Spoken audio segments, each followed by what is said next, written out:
Αυτό που μου κίνησε το ενδιαφέρον ήταν η μεγάλη σιωπή που τύλιγε τη ζωή αυτής της πολύ σπουδαίας Ελληνίδας ζωγράφου, της πρώτης που στα μέσα του 19ου αιώνα ντύθηκε σαν άντρα και έζησε σαν άντρας 2 χρόνια στην Ιταλία, στη Ρώμη, προκειμένου να σπουδάσει ζωγραφική, να έχει ένα πτυχίο ζωγραφικής. Είχε ξεχαστεί όταν άρχισα να ενδιαφέρομαι, σχεδόν ξεχαστεί, και η μοίρα της ήταν τραγική, και η προσωπική της ζωή, αλλά και η μοίρα της στη ζωγραφική. Στην προσωπική της ζωή εγκαταλείφθηκε από τον σύζυγό της, γύρισε με τα 2 παιδιά της στην Αθήνα, δούλεψε, ήταν από τις πρώτες γυναίκες που δούλεψαν έστω για λίγα χρόνια στην Αθήνα σαν ζωγράφος, αλλά ο θάνατος των παιδιών της, της κόρης της και κυρίως του γιού της, ενός πολύ γνωστού θαλασσογράφου, του Ιωάννη Αλταμούρα, σε πολύ νέα ηλικία, την οδήγησε σε τρομερή κατάθλιψη και έτσι, παραίτηση από τη ζωή. Οπότε κλείστηκε στο πατρικό σπίτι των Σπετσών, ένα παραθαλάσσιο μεγάλο σπίτι, αποθήκη στην ουσία, και έζησε τα τελευταία 20 χρόνια εκεί απομονωμένη, χωρίς να ζωγραφίζει, και μάλιστα ο κόσμος γύρω της έλεγε ότι ήταν τρελή, ότι καλούσε τα παιδιά της να επιστρέψουν στη ζωή κτλ. Έκανα πολύ μεγάλη έρευνα και στην Ελλάδα και στην Ιταλία. Συνεργάστηκα και με λίγους που μελετούσαν τότε, είχαν αρχίσει να μελετούν τη ζωή της, και πρέπει να πω ότι η Ελένη Αλταμούρα έχει πάρει πια τη θέση που πρέπει να έχει στη ζωγραφική καταρχάς. Είναι η πρώτη Ελληνίδα ζωγράφος που σπούδασε και έχουμε πίνακες της έστω και λίγους. Και μετά στην λογοτεχνία, γιατί αυτό το βιβλίο στην Ελλάδα τον κυκλοφόρησε, πήρε αμέσως το κρατικό βραβείο μυθιστορήματος, και έχει μεταφραστεί σε 7 γλώσσες εκτός από τα σερβικά που τώρα μεταφράζεται, και πραγματικά είναι ένα πολύ ενδιαφέρον θέμα για όλους, καθώς όντως συνυπάρχουν σε αυτό το βιβλίο η ιστορία, η τέχνη και ο μύθος, όπως είναι και το αναμενόμενο για τη ζωή μιας τόσο σπουδαίας γυναίκας.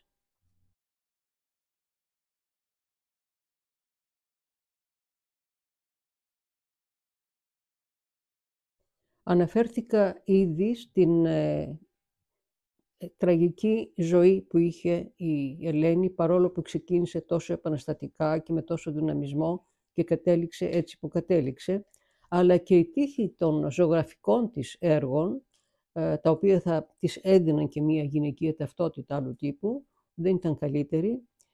Ο αδερφός της, όταν πέθανε η Ελένη το 1900, πήγε στο σπίτι αμέσως στο Σπετσόν, έβαλε στην αυλή οτιδήποτε γραπτό δικό της υπήρχε και το έκαψε.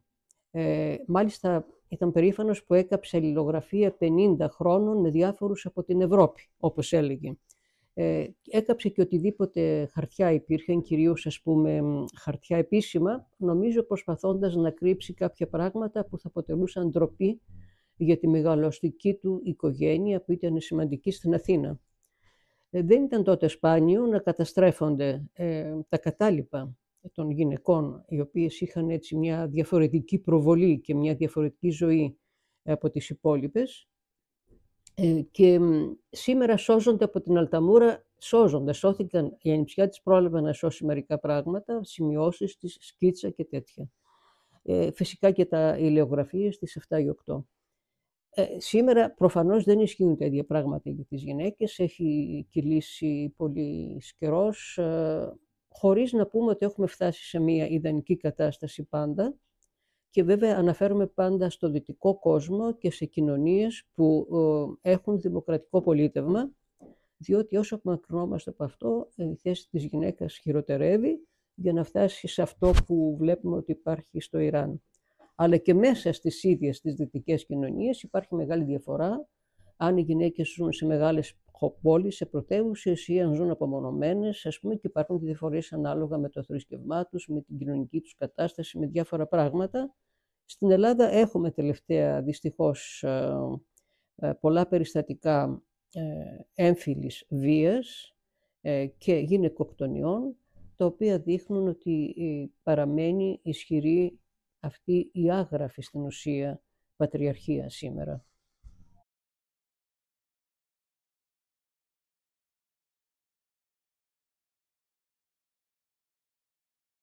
Για μένα το στοίχημα σε μυθιστορήματα που σχετίζονται με ένα ιστορικό πρόσωπο ή με ιστορικά γεγονότα είναι να αποτελέσουν λογοτεχνία, δηλαδή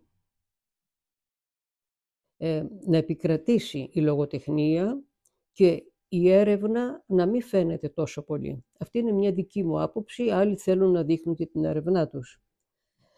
Προσωπικά κάνω, θα έλεγα, εξαντλητική έρευνα, όσο μπορώ περισσότερο, γιατί πιστεύω ότι η έρευνα, επειδή δείχνει πολλές πτυχές της ιστορίας, γίνεται από διαφορετικούς ερευνητές, μας ανοίγει τα μάτια ως προς εκείνο το οποίο ψάχνουμε. Βλέπουμε δηλαδή την ποικιλία που υπάρχει στις απόψεις. Από εκεί και έπειτα όλα τα αποτελέσματα της έρευνας, εφόσον πρόκειται να γράψουμε μυθιστόρημα, πρέπει να ανακατευθούν καλά για να δημιουργηθεί κάτι άλλο. Παραδείγματος χάριν, είναι σαν να μας δίνει η έρευνα το αλεύρι, το νερό, το αλάτι και εμείς θα ζυμώσουμε μετά για να κάνουμε κάτι άλλο που θα είναι ένα ψωμί. Το ψωμί είναι το λογοτεχνικό αποτέλεσμα. Τα υπόλοιπα είναι αυτά που το συνιστούν και επιπλέον πρέπει βέβαια να έχουμε και να είμαστε και καλοί μάστορες στη δουλειά μας, καλοί φουρνάριδες, δηλαδή να μπορούμε να έχουμε την εμπειρία, έτσι, και να καταλαβαίνουμε ότι ένα πράγμα δεν είναι μόνο ένα, αλλά είναι πολλά. Όπως ένα ψωμί δεν είναι μόνο κάτι που σε χορταίνει, είναι χιλιάδες άλλα πράγματα. Και αυτό είναι σημαντικό. Τώρα, στην έρευνα, αφού με ρωτάτε, δύο πράγματα μου προξένησαν κατάπληξη. Το πρώτον, ότι οι σημερινοί συγγενείς της Ελένης Αλταμούρα, από τον αδερφό της δηλαδή οι συγγενείς, δεν γνώριζαν ή αποσιωπούσαν το γεγονός ότι τα δύο πρώτα παιδιά της στην Ιταλία, ο Ιωάννης και η κόρη της, ήταν εξόγαμα, και αυτό έγινε διότι η Ελένη έπρεπε να φύγει από την Ορθοδοξία, να προσιλητιστεί επίσημα στον καθολικισμό από ιερείς καθολικούς και μετά να μπορέσει να παντρευτεί το Σαβέριο, ενώ είχε ήδη δύο παιδιά μαζί του. Μετά έκανε και ένα τρίτο.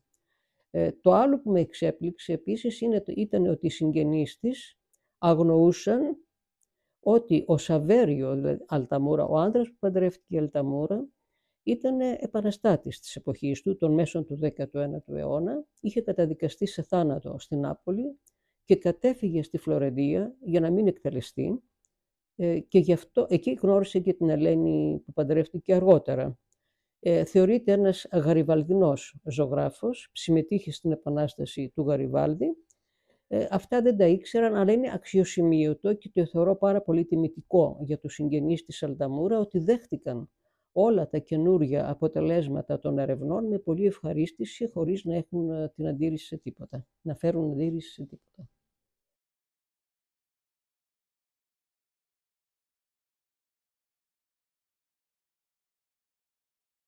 Είμαι πολύ χαρούμενη που το βιβλίο μου κυκλοφορεί και στη σερβική γλώσσα, γιατί θεωρώ ότι είμαστε γείτονες με τους Σέρβους και σε βάθος χρόνου έχουμε κοινές ιστορίες και κοινά πεπρωμένα και αυτό είναι πάρα πολύ καλό, γιατί αυτό δημιουργεί αυτού του είδους τη συγγένεια.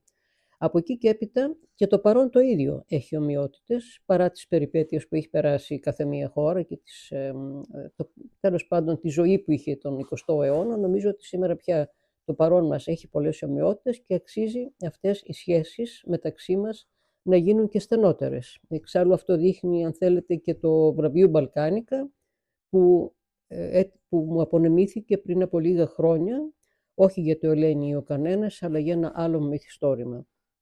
Θα έλεγα ακόμα ότι η λογοτεχνία λέει τις ιστορίες που θέλει να πει και θέτει με τέτοιο τρόπο τα ερωτήματά της, που να μπορούν να ρίξουν γέφυρες και να καταργήσουν τα σύνορα, τη γλώσσα, το φύλο ακόμα, να φτάσουν πιο βαθιά στην ψυχή του ανθρώπου και στην περιπέτεια, στην ανθρώπινη περιπέτεια, και αυτός είναι και ο λόγος που διαβάζουμε ακόμα Δον Κιχώτη ή που βλέπουμε αρχαίες τραγωδίες. Αν ήταν ένα λογοτεχνικό έργο καρφωμένο στην εποχή του και εκεί να εξαντλείται, δεν θα είχε νόημα. Η λογοτεχνία μπορεί να τα ξεπεράσει όλα αυτά, να γίνει βαθιά ανθρώπινη, να αφορά τους πάντες, και γι' αυτό νομίζω πως είναι και πολύ μεγάλη της δύναμη.